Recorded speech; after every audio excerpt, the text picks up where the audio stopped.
Robert Ashford's world collapsed with the thoroughness of a controlled demolition. Every structure he had believed permanent, his identity, his inheritance, his marriage, his reputation, crumbled into rubble that buried him alive. His friends abandoned him first. The men who had celebrated his pending triumph before the broadcast now found themselves unavailable for calls, perpetually busy with obligations that precluded contact with a man whose social toxicity had become unmistakable.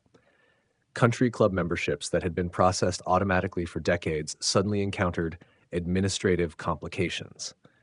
Invitations to galas and fundraisers ceased entirely. Business associates followed.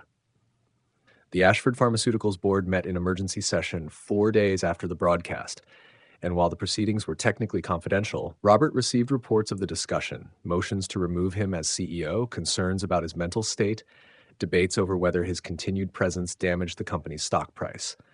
They offered him a symbolic role, senior advisor emeritus, with no actual authority, no operational responsibilities, a face-saving title designed to ease his transition from power to irrelevance. Robert refused, interpreting the offer as insult rather than mercy. The board accepted his refusal and proceeded with termination. He attempted to contact Sandra, only to discover she had obtained a restraining order that prevented communication. He tried reaching his children, Marcus, 22, and Elizabeth, 19, but both had sided with their mother. Marcus refused his calls entirely. Elizabeth sent a single text message, "I need time to process everything. Please respect that."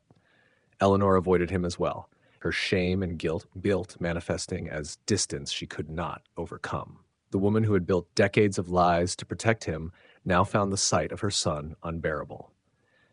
Robert retreated to a hotel suite, a luxury property where his name still commanded respect from staff who hadn't fully absorbed his changed circumstances, and began a descent into alcohol and obsessive media consumption. He watched coverage of his humiliation on repeat, analyzing each report, cataloging each insult, memorizing each expert opinion on his downfall. He tracked social media discussions that dissected his character with the enthusiasm of spectators at a public execution. And he drank.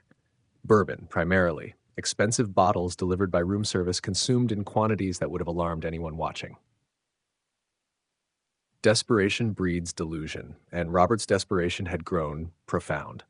Someone tampered with the results, he declared to his remaining lawyer, a junior associate named Christopher, who had inherited the case when senior partners quietly withdrew. The DNA testing company was compromised. Sandra paid them off, or Daniel, or someone who wanted to destroy me. Christopher listened with the patient expression of someone managing a client's decline while protecting his own career interests.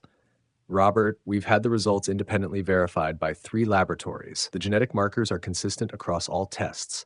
Harold Ashford is not your biological father. Victor Castellano's lineage appears in your DNA profile." Then the original sample was contaminated. Someone switched my DNA with another person's. The sample was collected under controlled conditions on live television. Chain of custody documentation is impeccable. The genealogy website Sandra used, she manipulated something there. She planned this for years, Christopher. She knew what the broadcast would reveal because she engineered it. Christopher's expression flickered. Not quite agreement, but recognition that this particular assertion might contain truth. Even if Mrs. Ashford discovered information about your parentage through personal research, that doesn't constitute conspiracy. She didn't falsify results. She didn't tamper with evidence. She simply possessed knowledge she chose not to share. "She let me destroy myself," Robert said, and for a moment the delusion cleared enough for accurate perception. She knew what would happen. She knew what that test would reveal, and she sat there and let me demand it. That's not illegal, Robert. It should be. But it wasn't. And every investigation Robert commissioned, private detectives, forensic genealogists, legal researchers searching for procedural violations returned the same conclusion. The results were accurate. The process was legitimate. The only conspiracy was the one Eleanor had maintained for 53 years, and that secret's exposure was Robert's own doing. He had handed Sandra the sword and knelt before her voluntarily. Past midnight, 3 weeks after the broadcast, Robert sat alone in his hotel suite, surrounded by empty bottles and the blue glow of his laptop screen. He had been watching family videos, digitized recordings transferred from VHS tapes showing moments from a childhood he now understood differently. There he was, age 5, riding on Harold's shoulders through the estate's gardens. Harold's expression carried unmistakable love, the natural affection of a father for his son. Except Harold had already known at this point that Robert wasn't his biological child. He had known for 2 years and continued loving anyway. There was Robert's 8th birthday party. Harold presenting an elaborate cake and leading guests in singing, beaming with pride at the child who shared none of his genetic material. The pride was genuine. Robert could see it now. The love unconditional, despite knowledge that should have severed their bond. Graduation from prep school. Harold shaking Robert's hand, then pulling him into an embrace that lingered longer than formality required. "I'm proud of you, son," the audio captured. "You're going to do great things." Robert had done terrible things instead. He had taken Harold's love freely given despite every reason to withhold it, and used his privileged position to torment the man who was actually Harold's son. Daniel had been the legitimate heir all along. Daniel had possessed the biological claim Robert had weaponized so cruelly, and Harold had watched the injustice unfold, bound by a promise to Eleanor that had required sacrificing one son to protect another. The realization cracked something in Robert. A sob escaped, the first genuine emotional release since the broadcast, raw and ugly and beyond his control. He reached for his phone and called Daniel. "It's late." Daniel's voice was cautious, expecting hostility. "I need to talk to you. Please, not on the phone, in person." Silence stretched across the connection. Robert imagined Daniel consulting with Maria, debating whether this contact represented opportunity or trap. "Tomorrow," Daniel finally said. "Noon. The coffee shop on 5th Street." "Thank you." The call ended before Robert could finish. He sat in darkness, something unfamiliar stirring in his chest. Humility, perhaps, or regret. Or the first tentative recognitions of accountability. It wouldn't last. Robert's capacity for self-reflection had atrophied across decades of unchallenged arrogance. But in this moment, drunken, alone, and broken, he glimpsed the possibility of change. Tomorrow would determine whether that glimpse became something more. Daniel arrived first, claiming a corner booth with sight lines to both entrances. He ordered black coffee, refused food, and settled into the posture of a man prepared for anything except certainty. The coffee shop was deliberately chosen, a public space busy enough to discourage dramatic confrontation, quiet enough for conversation. Daniel wore his usual understated clothing, khakis, a button-down shirt, comfortable shoes that bore no designer labels. Nothing about his appearance announced the vast wealth he now technically possessed. Robert arrived 12 minutes late, his dishevelment telling its own story. 3 weeks of drinking showed in his skin, his posture, the tremor in his hands as he slid into the booth opposite Daniel. His suit, still expensive, still tailored, hung loose on a frame diminished by stress and alcohol. "You look terrible," Daniel observed neutrally. "Thanks for the update." Silence stretched between them, filling the space where 4 decades of hostility still resonated. Daniel remembered every slight, every public humiliation, every strategic cruelty Robert had deployed to remind him of his inferior status. Robert remembered, if he allowed himself to remember, every occasion when that cruelty had brought him satisfaction. "I didn't know," Robert finally said, the words emerging as confession rather than conversation. "About my father, about Victor Castellano, about any of it. I genuinely believed I was Harold's son." Would knowing have changed anything? The question hung between them, demanding honesty Robert found difficult to summon. "I don't know. Maybe." He paused, struggling toward articulation that might excuse his behavior. "I thought I was better than you because of blood, because of birthright, because Harold chose to publicly acknowledge me while keeping you at the margins. If I'd known the truth, if I'd understood that my claim was based on lies, your claim to superiority wouldn't have existed," Daniel finished. "But Robert, that claim was always false. Not because of DNA, because of character. You had every advantage in the world, and you used all of it to diminish people, to make others feel small. That wasn't about genetics. That was about who you are. I know. The admission cost Robert visible effort. I know that now. Do you? Or are you just saying what you think I need to hear?" Robert's jaw tightened with the instinct to defend himself, but something, perhaps the exhaustion, perhaps the genuine flicker of self-awareness, stopped him. "I don't know," he admitted. "I've spent my whole life never questioning whether I deserved what I had. Now I'm questioning everything, and I don't know which answers are real and which are just convenience. Ways to feel better about myself." Daniel studied the man across from him, this broken figure who had tormented him for decades. The Robert he remembered would never have admitted uncertainty. That Robert wore confidence like armor, acknowledging no weakness, entertaining no doubt. This Robert was different, diminished. Possibly, though Daniel hesitated to believe it, beginning to change. "Why did you want to meet?" Daniel asked. Robert's hesitation suggested the answer would be costly. "I want to ask you to split the inheritance, 50-50. The will leaves everything to you, but I'm hoping, given everything, you might consider sharing what Harold built. He raised me. He loved me. Doesn't that count for anything?" Daniel laughed, a harsh sound that startled even him with its bitterness. "Fair? You want to talk about fair?" The decades of swallowed rage threatened to surface, and Daniel fought to maintain control. "You blocked every promotion I earned. You called me bastard in board meetings, in front of subordinates, in front of clients, in front of father's friends. You made sure everyone knew I was inferior, lesser, a mistake Harold was too weak to completely discard. I was wrong.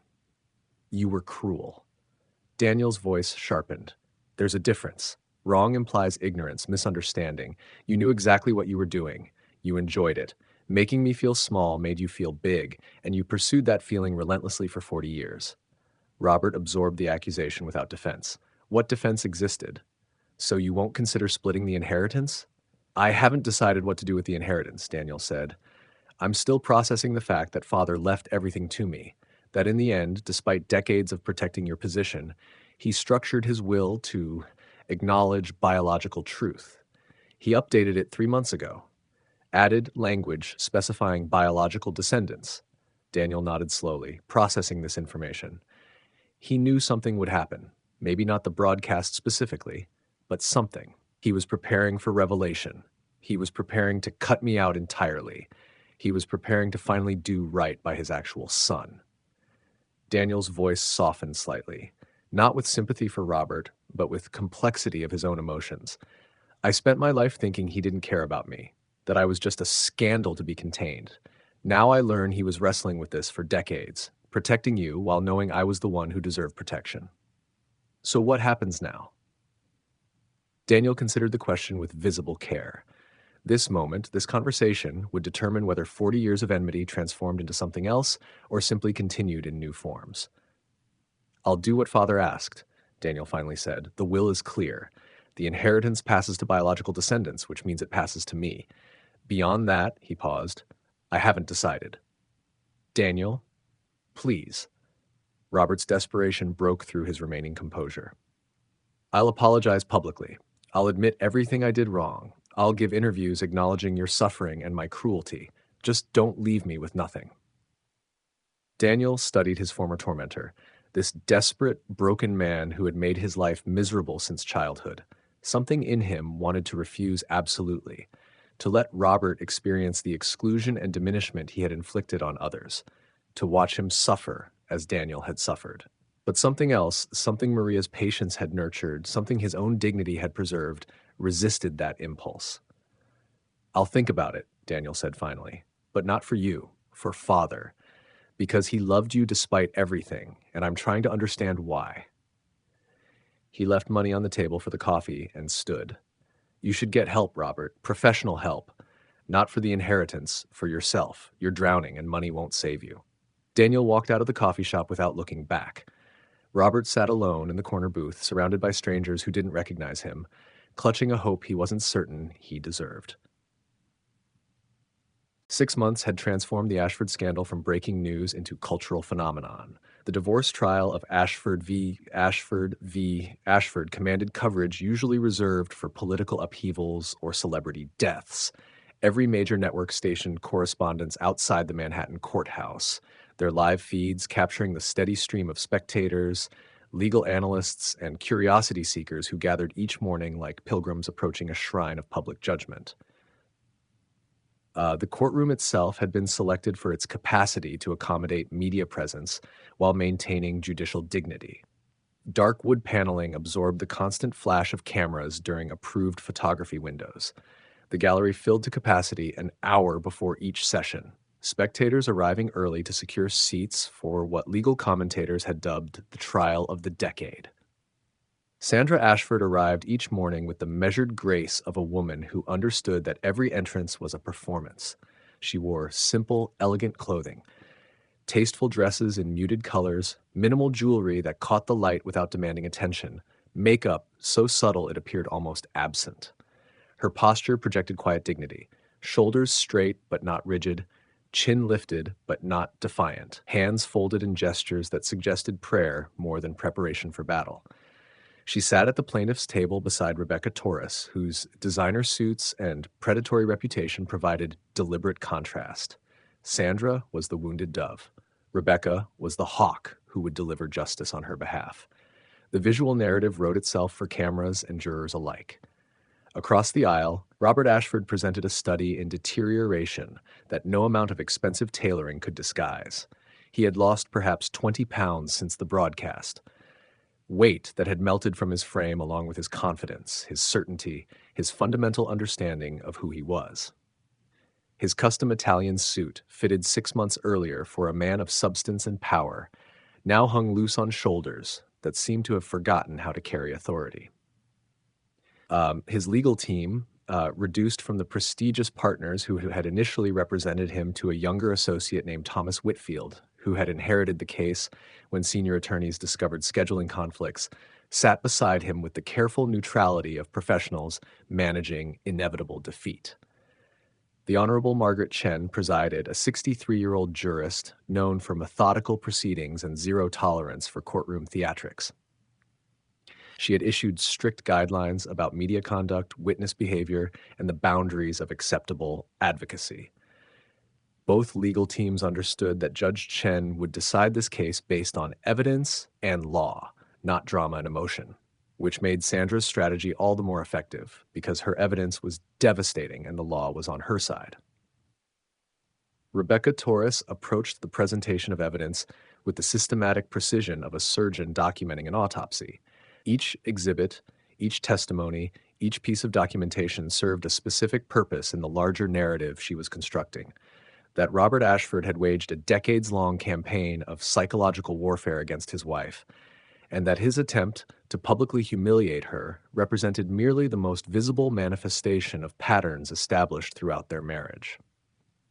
Your Honor, the plaintiff submits Exhibit 47, financial records from the Ashford household accounts covering the period from 2015 to 2024.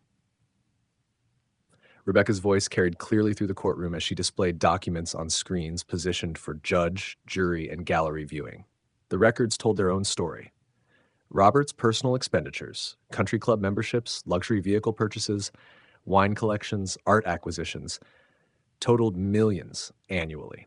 Sandra's access to family funds was restricted to a monthly household allowance of $2,000, from which she was expected to cover personal expenses, children's incidental needs, and any purchases Robert hadn't specifically approved. Mrs. Ashford was treated as a dependent child rather than an equal partner, Rebecca summarized. She was given an allowance. She was required to justify expenditures. She was denied access to accounts that her husband controlled absolutely. Thomas Whitfield objected. Your Honor, many households maintain traditional financial structures. This doesn't constitute abuse. It constitutes control, Rebecca interrupted smoothly. And control, Your Honor, is the foundation upon which Mr. Ashford built his treatment of everyone he perceived as beneath him. Judge Chen allowed the evidence, noting the objection for the record. Household staff testimony followed, current and former employees who had witnessed the Ashfords' marriage from the unique perspective of those paid to be present but invisible. Maria Gonzalez, who had worked as a housekeeper for 12 years, described dinners where Robert would criticize Sandra's appearance, her cooking choices, her conversation topics, her fundamental worthiness as a hostess. He would say things like, "Did you actually think that dress was appropriate?" Or perhaps if you read something other than magazines, you could contribute to adult conversation. Mrs. Ashford would just absorb it. She never fought back. She just got quieter and quieter over the years. James Morrison, a former driver, testified about being instructed to report Sandra's movements to Robert. He wanted to know everywhere she went, everyone she met with, how long she spent at each location. He said it was for security purposes, but the driver paused, choosing words carefully. It felt like surveillance, like he was tracking her. Text message records proved particularly damning. Robert's communications with Sandra, preserved through years of automatic backups Sandra had quietly maintained, revealed a vocabulary of diminishment deployed with casual consistency. You're too stupid to understand why this matters. I don't know why I bother explaining things to you. You're lucky I keep you around. No one else would put up with your nonsense. Did you actually think that opinion was worth sharing? Each message appeared on courtroom screens, the words hanging in air that seemed to thicken with collective recognition. The gallery murmured.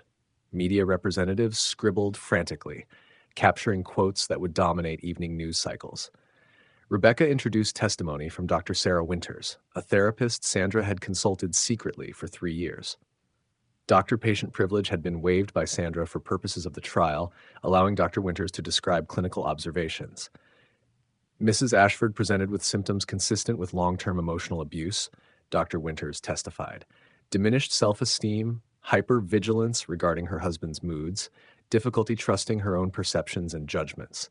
She described a household environment characterized by control, criticism, and psychological manipulation. Did she ever discuss leaving the marriage? Frequently.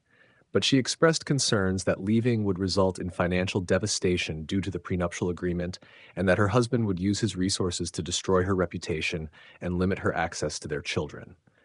She felt trapped, not by physical barriers, but by the architecture of control her husband had constructed around her life. Thomas Whitfield's cross-examination attempted to reframe the testimony. Dr. Winters, isn't it possible that Mrs. Ashford exaggerated her circumstances to gain sympathy, that she manipulated you as part of a long-term strategy to undermine her husband? Dr. Winters remained unruffled.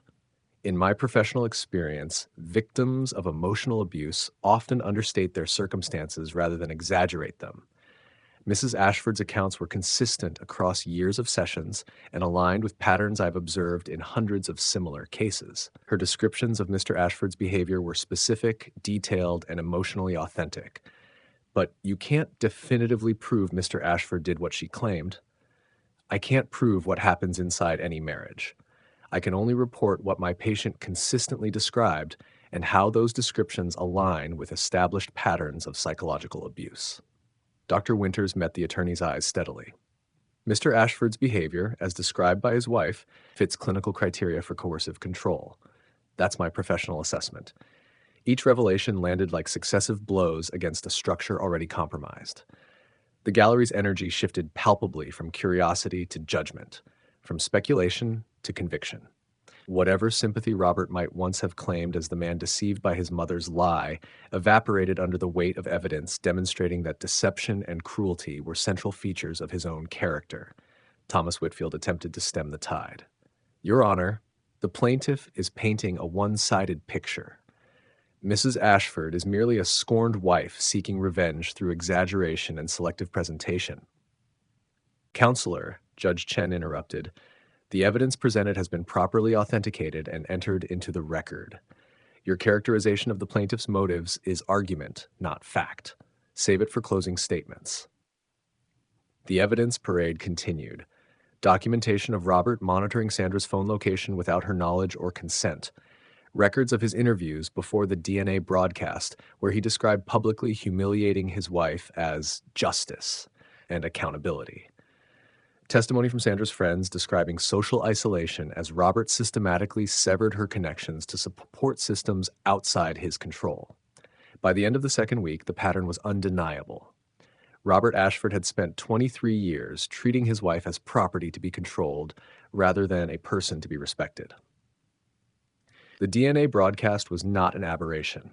It was the logical culmination of a marriage built on dominance and diminishment.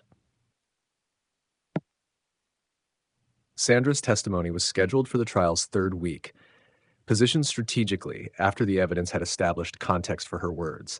She took the witness stand in a cream-colored dress that projected vulnerability without weakness, her posture carrying the weight of someone prepared to speak difficult truths.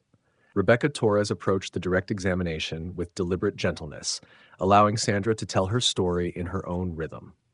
Mrs. Ashford, can you describe your emotional state at the beginning of your marriage? Sandra's voice emerged steady but soft, requiring the courtroom to lean in slightly to catch her words, a technique that created intimacy, demanded attention, positioned listeners as confidants rather than spectators. I was deeply in love, Sandra began. Robert was charming when we met, attentive, generous, seemingly interested in everything about me. I believed I had found a partner who would value me, support me, build a life with me as an equal.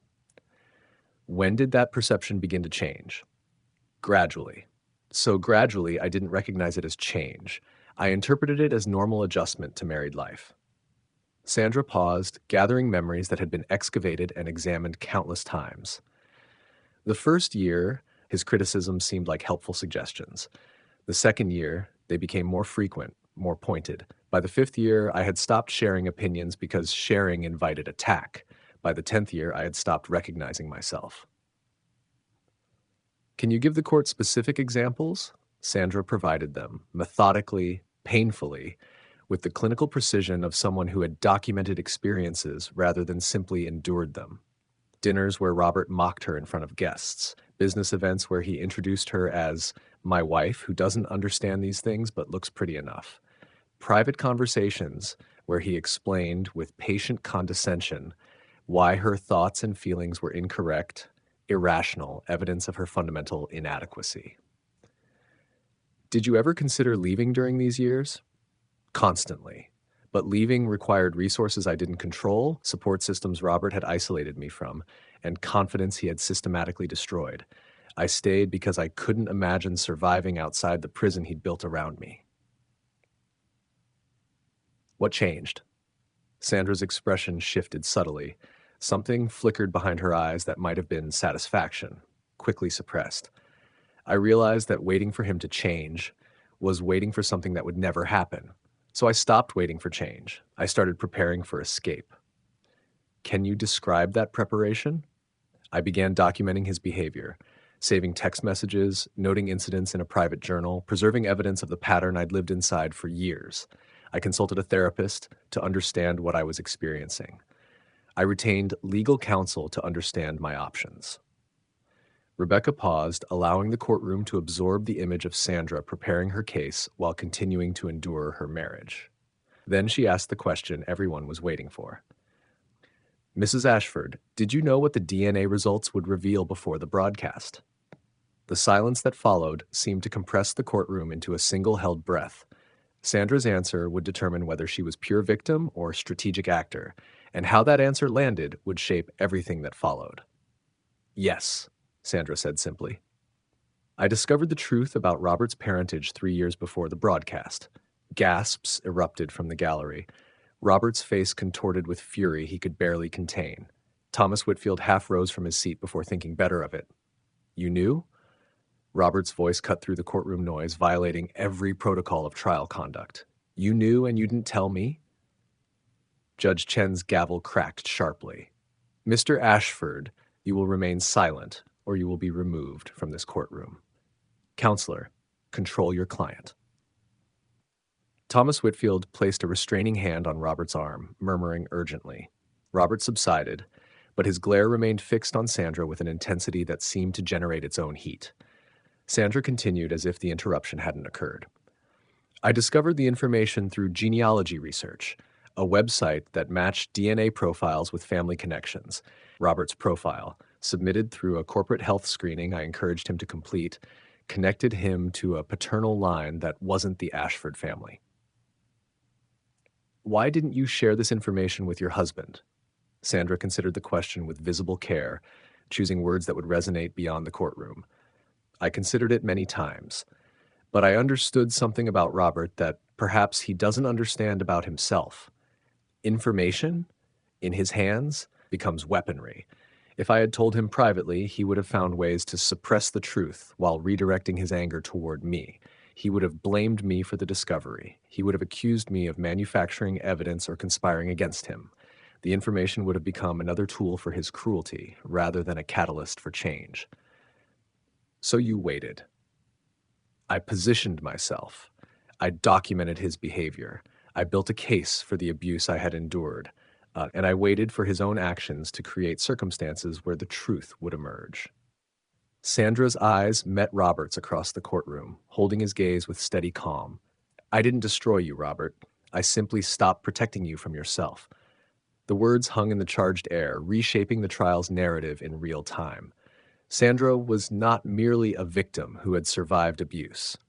She was a strategist who had outmaneuvered her abuser by understanding him better than he understood himself. Whether this revelation helped or harmed her case would depend on interpretation. But the courtroom's energy suggested that most observers saw justice rather than manipulation in her approach. Thomas Whitfield had advised strongly against Robert testifying. Every word you say will be analyzed, criticized, and used against you, he had warned.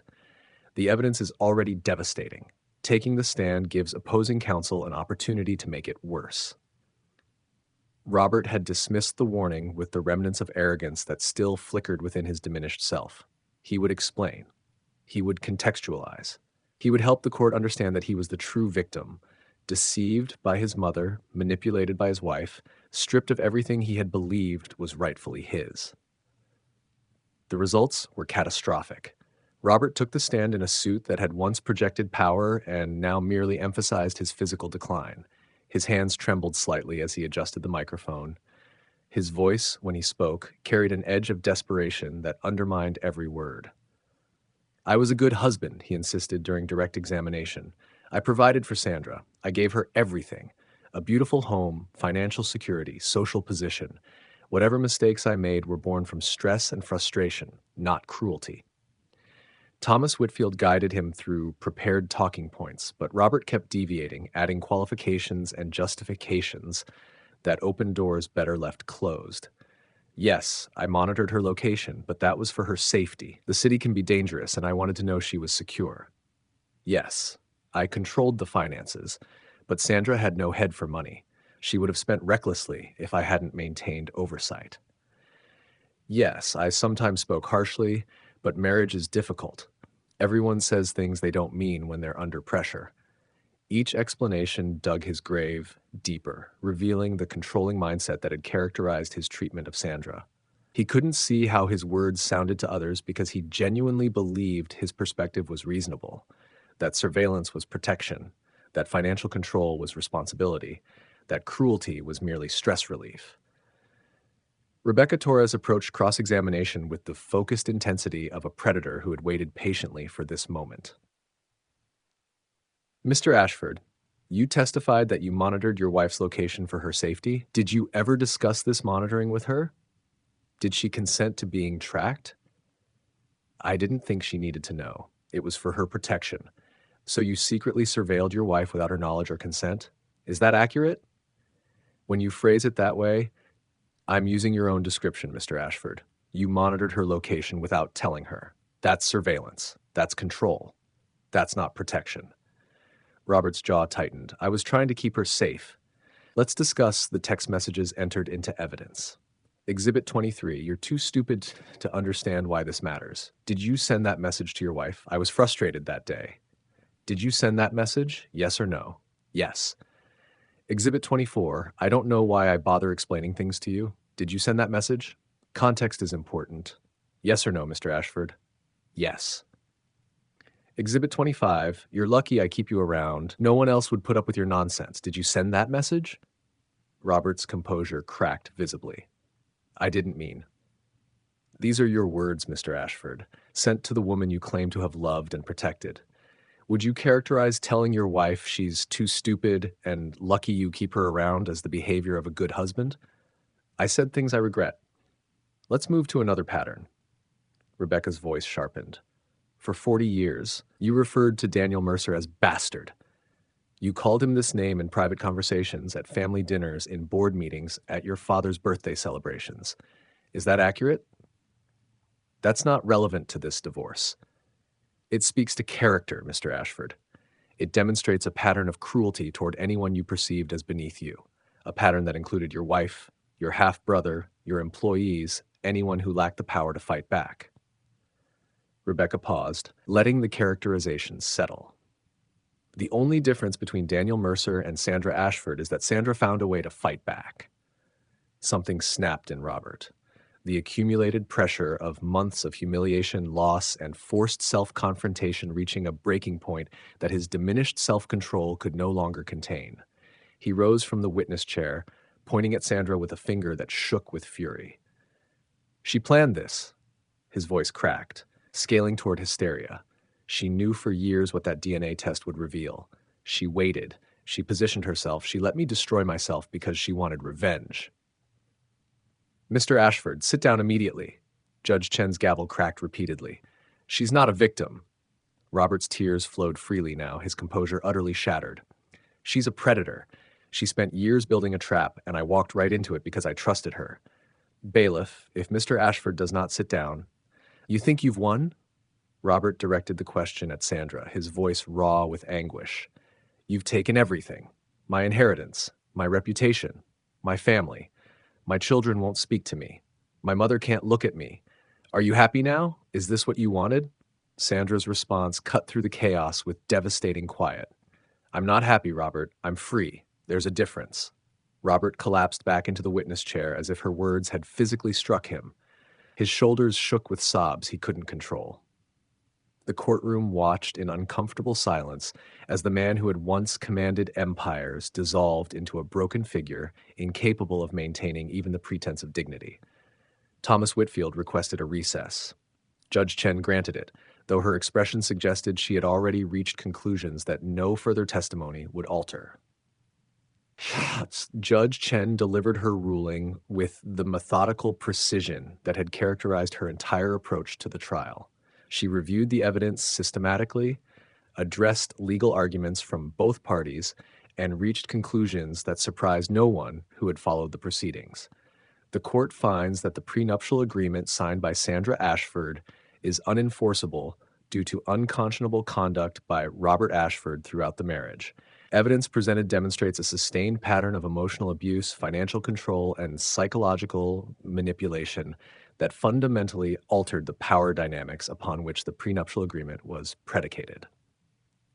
Sandra's expression remained composed, but something eased in her posture, the release of tension maintained across years of uncertainty. The court further finds that Robert Ashford's public accusations of infidelity broadcast on national television without substantive evidence constitute defamation per se. Mrs. Ashford's reputation was damaged by false statements made with reckless disregard for truth. Robert sat motionless, absorbing blows that had become almost routine. Accordingly, the court awards Sandra Ashford 60% of Robert Ashford's personal assets accumulated during the marriage, exclusive of any claims to the Ashford family inheritance from which Mr. Ashford has been separately excluded.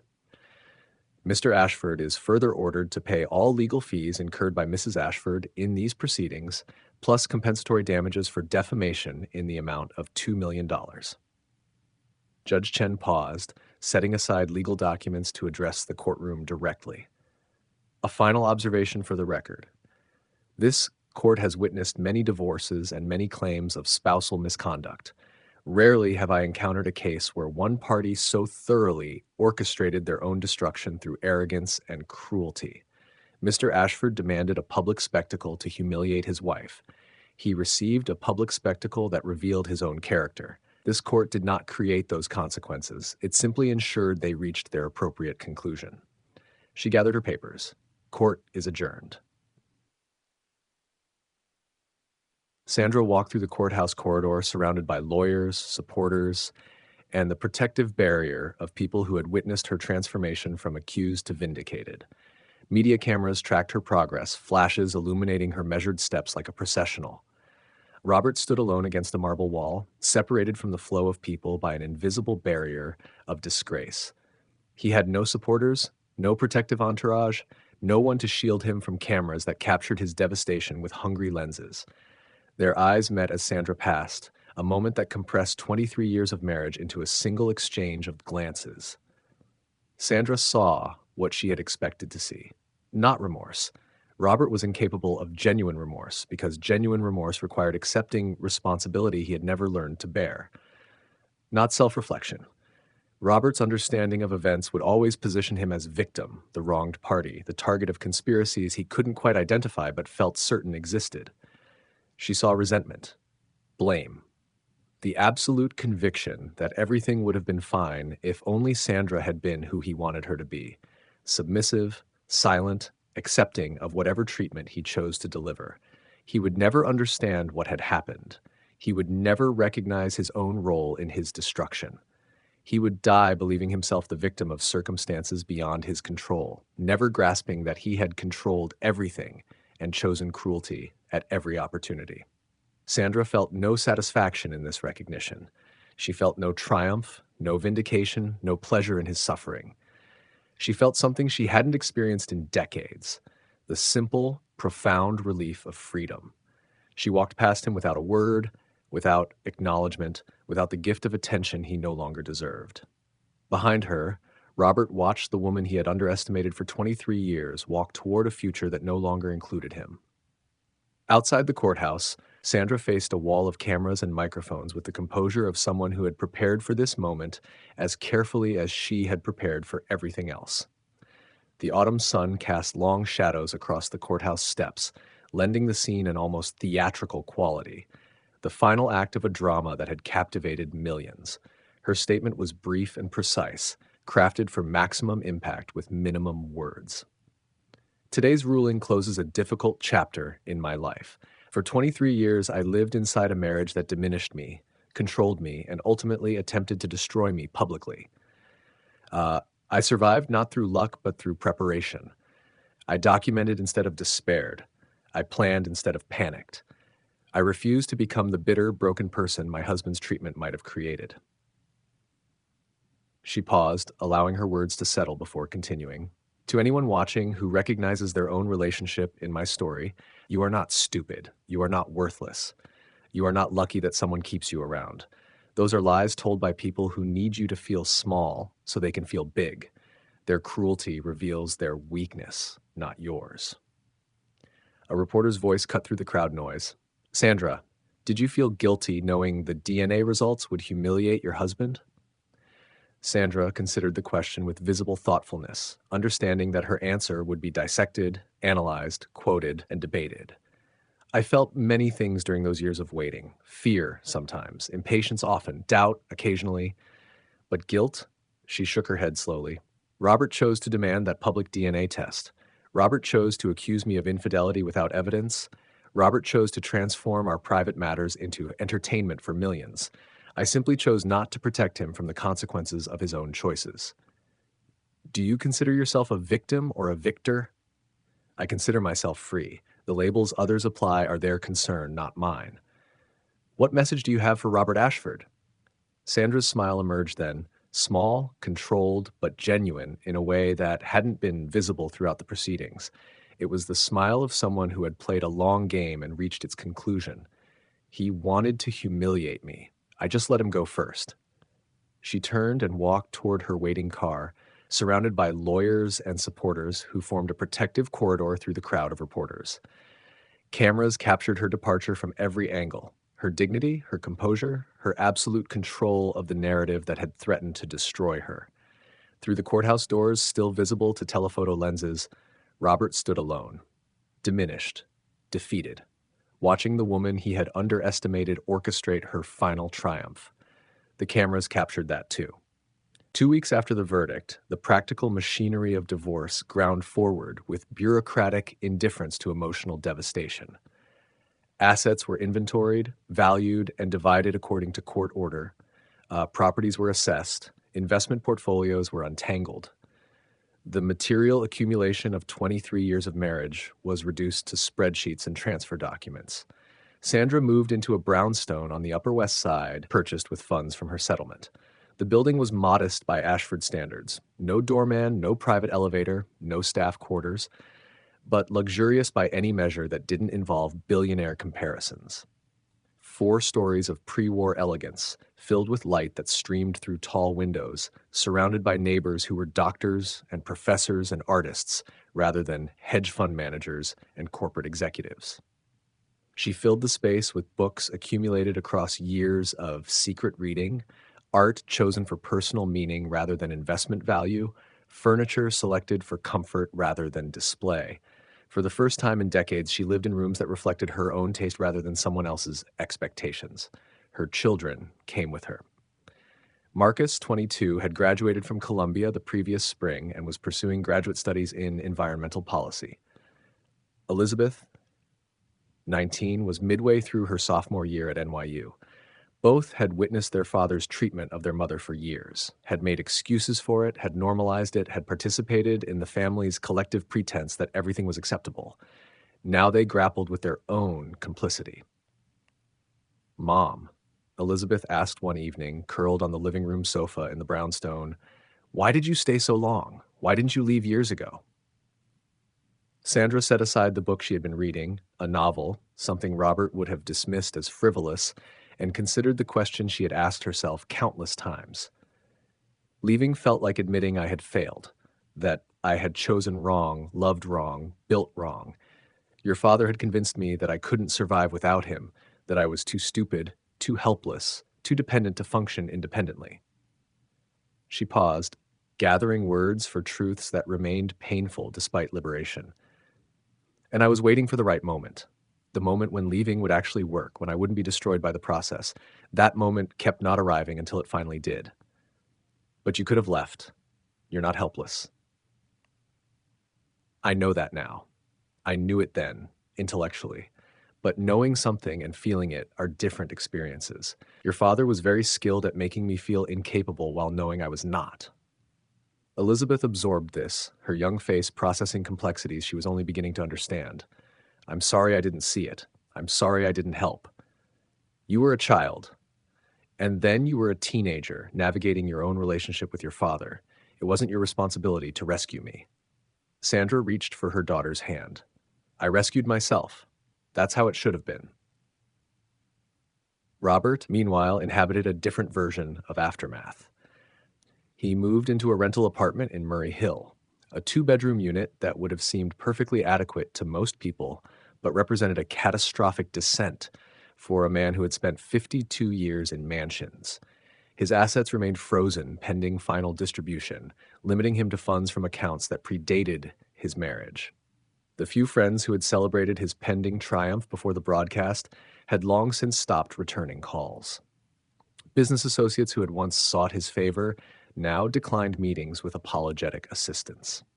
The social infrastructure that had supported his entire adult life had collapsed so completely that he sometimes went days without speaking to anyone beyond delivery personnel and the liquor store clerk, who had become disturbingly familiar with his preferences. He drank too much, slept too little, spent hours watching coverage of his trial, reading commentary on his downfall, searching his own name on social media to find fresh evidence of public contempt. The board of Ashford Pharmaceuticals had formally removed him as CEO a month before the trial concluded, citing personal matters affecting his capacity to lead. They had offered a face-saving consultancy role, a symbolic position that would have provided income and nominal connection to the company his father had built. Robert had refused, interpreting the offer as insult rather than mercy. Now he had neither position nor income from the company that had defined his identity. He had only memories of who he had been and growing awareness of who he had become. Daniel Mercer navigated the transition to extreme wealth with characteristic deliberation. Lawyers and financial advisors surrounded him with expertise, explaining investment strategies, tax implications, charitable structures, the countless decisions required when inheriting billions. He listened carefully, asked thoughtful questions, and made choices that reflected values developed across decades of exclusion rather than entitlement. His first major decision was to retain most existing Ashford Pharmaceuticals employees, rejecting advice to restructure and downsize. These people built their lives around this company, he explained to advisors who recommended efficiency measures. Their loyalty was to the work, not to Robert's cruelty. I won't punish them for their former boss's sins. His second major decision was to establish a charitable foundation focused on pharmaceutical access, ensuring medications reached populations that couldn't afford market prices. My father built a company that made essential drugs, Daniel said during the foundation's announcement. I want to ensure those drugs reach everyone who needs them, not just those who can pay. But before public announcements and policy decisions, Daniel made a private visit to the Connecticut estate where Harold Ashford lay dying. The old man had weeks left, perhaps days. The cancer had reached its final stages, stealing consciousness for hours at a time, leaving only brief windows of lucidity between sedated darkness. Nurses monitored vital signs with the resigned efficiency of people preparing for inevitable conclusions. Daniel sat beside his father's bed as autumn light filtered through windows overlooking grounds that would soon belong to him. The mansion that had always represented his exclusion would become his residence. The empire that had defined his inferior status would become his responsibility. I don't know what to do with all this, Daniel admitted during one of Harold's lucid intervals. The company, the properties, the money. I spent my whole life on the outside. I never learned how to be the heir. Harold's voice emerged as barely more than whispered breath. Do better than I did. That's all I ask. See people. Really see them. You didn't see me. Not until now. I know. Harold's eyes, still sharp despite the body's collapse, held acknowledgement of decades of failure. I made you invisible because I was protecting a secret. I convinced myself that keeping distance was necessary, that favoring Robert protected everyone. I was wrong. Why did you change the will, the biological descendants language? You added that 3 months ago. Harold coughed weakly before responding. I knew something would expose the truth eventually. Robert's arrogance was always building toward revelation. I wanted to ensure that when the truth emerged, you would receive what should have been yours from the beginning. You could have told me years ago. You could have acknowledged me publicly. I could have. I should have. I sacrificed my real son to protect a fiction that Eleanor demanded and Robert believed. Harold's hand, trembling, papery with age, reached toward Daniel. There is no excuse, only regret, and the hope that you might forgive an old man's cowardice before he dies. Daniel took his father's hand, feeling the fragile bones beneath skin that had grown nearly translucent. 40 years of resentment pressed against his heart, demanding acknowledgement, insisting on its right to bitterness. But bitterness was a burden Daniel chose not to carry into his inheritance. I forgive you, he said finally. Not because you deserve it, you don't, but because I refuse to let your failures poison what I'm about to build. I forgive you for my sake, not yours. Tears traced paths down Harold's weathered cheeks. His grip on Daniel's hand tightened with what strength remained. Thank you, he whispered. I don't deserve you. No, Daniel agreed quietly. You don't. They sat together as afternoon light shifted and softened. Father and son finally connected without barriers of lies and cowardice. Harold's breathing grew shallow, then steadied, then grew shallow again. He died that night, with Daniel still beside him, the son he should have cherished, present at the end he should have earned through a lifetime of different choices. Harold Ashford's funeral drew mourners from across the social and economic spectrum that his life had touched. Politicians who had benefited from his donations, business leaders who had partnered with his company, celebrities who had attended his galas, ordinary employees who remembered acts of kindness that contradicted his complicated legacy. The service was held at St. Patrick's Cathedral, the kind of venue that reflected the scale of wealth being memorialized rather than the depth of faith being expressed. Thousands attended. Millions more watched coverage that cable news carried with the gravity reserved for consequential deaths. Robert attended, standing at the edge of the gathering with the uncertain posture of someone no longer sure he belonged. He wore black, as appropriate. He maintained composure, as expected. But his presence generated visible tension among attendees who remembered his public humiliation and his trial's revelations. No one spoke to him. No one acknowledged his presence. He stood alone in a crowd of thousands, surrounded by people who had once sought his favor and now couldn't remember why. Daniel delivered the eulogy, speaking from notes he had written and rewritten across sleepless nights. Harold Ashford built an empire, and maintained secrets. He loved imperfectly and failed spectacularly. He made choices that protected some while sacrificing others. He was, in short, human, with all the complexity and contradiction that humanity implies. The congregation listened to words carefully calibrated to acknowledge failure without dwelling on it, to honor a life without absolving its sins. My father taught me through his treatment of me that invisibility is its own kind of violence. He taught me, through his final choices, that acknowledgement can arrive too late to undo harm, but still matters. He taught me, through his death, that legacy is not what we accumulate, but what we enable in those who survive us. Daniel did not mention Robert's parentage. He did not reference the scandal that had consumed public attention for months. He spoke of Harold as a man who had made mistakes and attempted, in the end, to correct them. It was mercy Robert did not deserve, but Daniel chose to extend anyway. After the service, mourners filed past Eleanor, offering condolences she received with the practiced grace of a woman who had spent her life maintaining appearances. Robert attempted to approach his mother, but she turned away before he reached her, the rejection so pointed that nearby observers pretended not to notice. Robert found Daniel instead, catching him as the new patriarch prepared to leave. "Thank you," Robert said, his voice rough, "for not mentioning in the eulogy. It wasn't for you." Daniel's response carried no warmth but also no cruelty. It was for him and for the people here who came to mourn, not to witness further spectacle. Robert nodded, accepting the clarification. "What happens now? With the company? With everything? That's not your concern anymore, Robert. I know, Robert struggled for words that might bridge the distance between who he had been and who he was becoming. "I spent my whole life believing I was the heir, the chosen one, the one who mattered, and now I'm nothing." Daniel studied the man who had tormented him for 40 years. Broken, certainly. Humbled, perhaps. Capable of genuine change? Daniel honestly didn't know. "You were never the heir, Robert. You were just the one who believed you were." Daniel walked away, leaving Robert alone among the gravestones, surrounded by the dead who no longer cared about his claims to significance. 6 months after the trial's conclusion, Sandra signed a book deal with a major publisher. The advance was generous, but not extravagant. She had chosen the publisher for their editorial reputation rather than the highest bidder's promises. The book she wrote was not the scandalous tell-all that some had expected.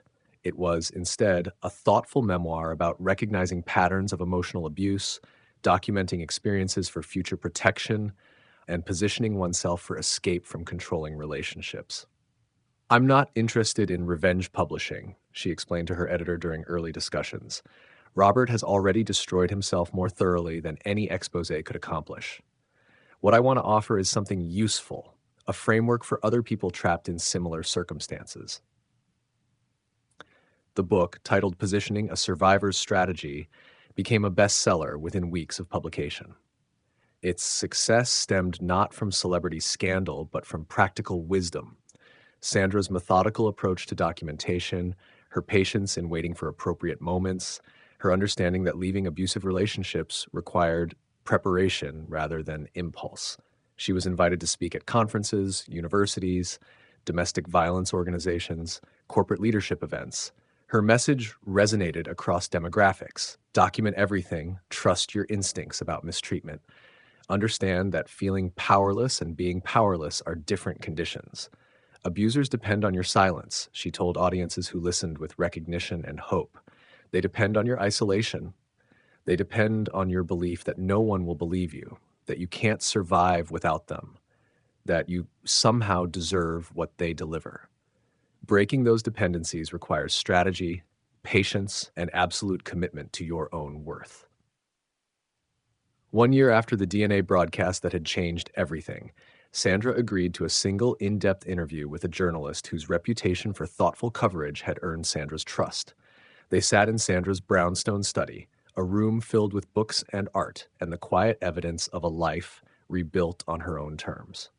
Autumn light filtered through tall windows as the journalist posed questions Sandra had anticipated but not rehearsed. "Looking back," the journalist began, "do you regret waiting so long to leave your marriage?" Sandra considered the question with the deliberation she applied to all significant matters. I regret the years I lost, the experiences I didn't have, the person I might have become if I'd escaped earlier. She paused, choosing her next words carefully. But I don't regret the waiting itself. If I'd left when I first understood who Robert really was, the prenuptial agreement would have held. I'd have been portrayed as an ungrateful wife who couldn't handle a strong husband. I'd have left with nothing and entered a custody battle I might have lost. So the DNA revelation was necessary? Something like it was necessary. Robert's cruelty operated in private spaces, behind closed doors, in quiet conversations, through patterns invisible to outside observation. For the world to see what I had lived with, he needed to reveal himself publicly. The DNA test accomplished that accidentally, but completely. And if he had never demanded that test, Sandra's smile carried the satisfaction of a strategist whose contingencies had proven unnecessary. Then I would have found another way. I spent years preparing multiple approaches, scenarios involving medical situations, legal requirements, corporate succession planning. The DNA test was simply the most elegant option because Robert triggered it himself. Do you ever hear from him? He sent letters. The early ones were apologetic, the kind of apology that blames circumstances rather than acknowledging choices. Then they became angry, accusatory, insisting that I had manipulated him into his own destruction. Recently, they've turned pleading, asking for another chance, promising changes I don't believe he's capable of making. And you don't respond? There's nothing left to say. Robert and I spent 23 years in a conversation where only his voice mattered. Now the conversation is over. The journalist leaned forward slightly. Any final thoughts for viewers who might recognize their own relationships in your story? Sandra looked directly into the camera, knowing her words would reach audiences far beyond this room. You are not powerless. You might feel powerless. That's by design, because controlling people need you to believe you can't survive without them. But feeling and being are different things. Her voice carried conviction built across years of planning and patience. Document, plan, position. Build resources they don't know about. Create exits they can't anticipate. And when the moment comes, when they hand you the weapon of their own arrogance, don't hesitate. She smiled, the genuine expression of a woman who had won completely. Letting them destroy themselves is the cleanest victory. They never see it coming because they can't imagine you capable of strategy. That blindness is your greatest advantage. Use it. Robert Ashford never recovered. He challenged the inheritance through multiple lawsuits, each one dismissed for the same fundamental reason. Harold's will explicitly specified biological descendants. And Robert was not Harold's biological descendant. Appeals courts upheld lower court decisions. Legal strategies that had seemed promising dissolved under scrutiny. Each attempt to reclaim what he had lost merely prolonged his public humiliation and depleted his remaining resources. He attempted to rebuild his reputation through interviews, but his bitterness was transparent to anyone watching. He couldn't discuss his circumstances without assigning blame to Sandra, to Daniel, to his mother, to the DNA testing company, to fate itself. He presented himself as a victim of conspiracy rather than a man facing consequences, and audiences found his self-pity unappealing. He became a cautionary tale, referenced in articles about hubris and self-destruction. The Ashford effect entered popular vocabulary as shorthand for people who destroyed themselves through arrogance and cruelty. His relationship with Eleanor never recovered. She felt responsible for the lie that had shaped his identity, but she could not forgive how he had used his privileged position to torment others. Their conversations, when they occurred, were brief and painful, the awkward exchanges of people bound by blood but separated by choices. His children, Marcus and Elizabeth, visited occasionally, fulfilling obligations of filial duty without warmth or enthusiasm. They came for holidays, brought gifts, made conversation that carefully avoided the past. But they had witnessed their father's treatment of their mother for years. They had seen who he was when he felt powerful. That knowledge didn't disappear simply because his power had. The final scene lands like the closing of a carefully orchestrated symphony. Sandra's life, once constrained by control and fear, now moves with the quiet authority of someone who has mastered both circumstance and self. The chess queen, upright among toppled pieces, is more than a painting. It is a mirror of her journey, patience, strategy, and the refusal to be diminished by others' cruelty. Robert, in contrast, is the embodiment of unlearned lessons. His life, consumed by victimhood and denial, underscores the inevitable consequence of arrogance and entitlement unchecked by reflection. His downfall is quiet, lonely, and relentless, a life spent reliving choices without comprehension until the moment of final reckoning arrives years later, unaccompanied by insight or growth. Sandra's conversation with Elizabeth crystallizes the story's thematic heart. Freedom is not won through force or vengeance, but through preparation, observation, and the courage to let others bear the weight of their own actions. Missing the illusion of Robert's potential becomes a poignant meditation on acceptance and closure, mourning what never truly existed, then releasing it. In the soft, fading light, with the city continuing its endless pulse beyond the brownstone walls, Sandra raises her glass to strategy and self-liberation. The chessboard on her wall is a lasting testament. Victory is sometimes quiet, uncelebrated, but absolute. Checkmate, she whispers. And in that single word rests decades of survival, wisdom, and triumph. Thank you for watching till the end. If this story moved you, like, subscribe, and share your thoughts in the comments. Stories grow when they're shared. See you in the next one.